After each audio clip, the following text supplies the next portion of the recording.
But do you understand that they know what they're doing?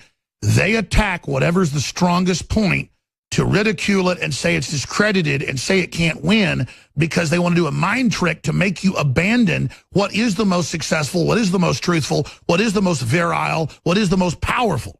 And that's why thousands of articles a week, dozens of national TV shows, hundreds of others lie about InfoWars, about our crew, about myself, about others, the attacks, all the dirt they try to dig up, all their lies, all the stuff you couldn't believe out of James Bond movies, folks, that I've been through. And I'm not crying I asked for this. But believe me, someday the story will be told. The bigger the attacks get, the more it verifies everything I know.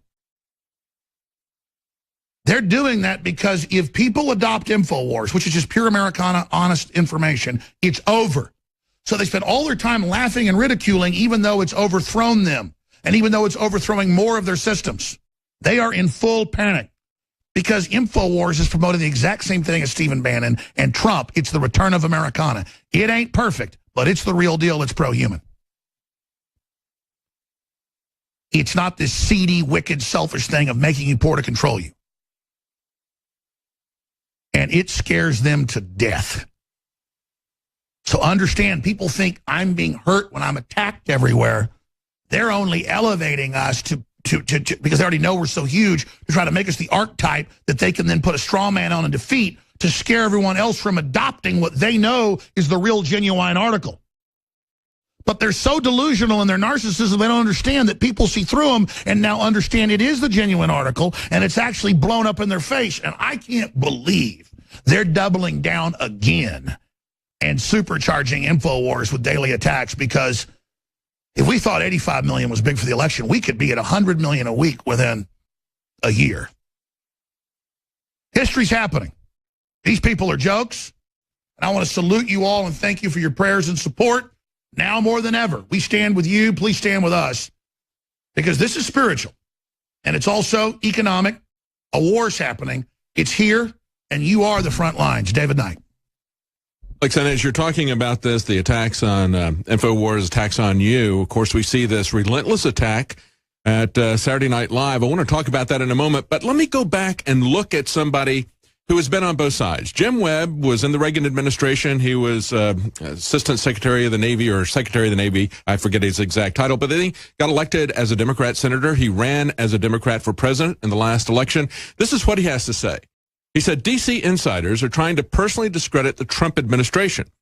Now, I talked earlier today about the latest person in the crosshairs, Mike Flynn.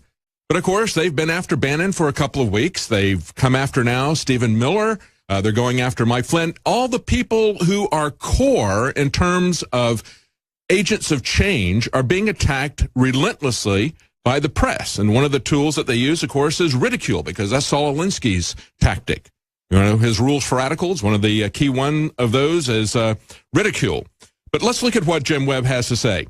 He said, well, you know, there's a campaign going on the Hill, in the media, in academia, to personally discredit not only Donald Trump, but the people who are around him. Notice that they're not coming after Reince Priebus. The mainstream media is pretty much leaving him alone. He's a serious guy, they say. You know, he's a real person. He's the guy that needs to keep all the rest of these people in line, because the other people that they don't like, especially look at what they did with Bannon, and they've attacked him in multiple ways because he has a strategic vision.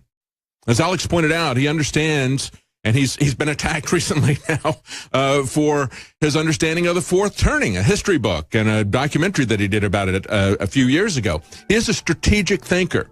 He understands that we are at a strategic turning point in our history, and that's what that book points out. A couple of historians pointed out they went back 500 years in English and American history, showing a repeating pattern. He understands we're at a major turning point, and we have to make sure this turns the right way. Stay with us. We'll tell you what that's about when we come.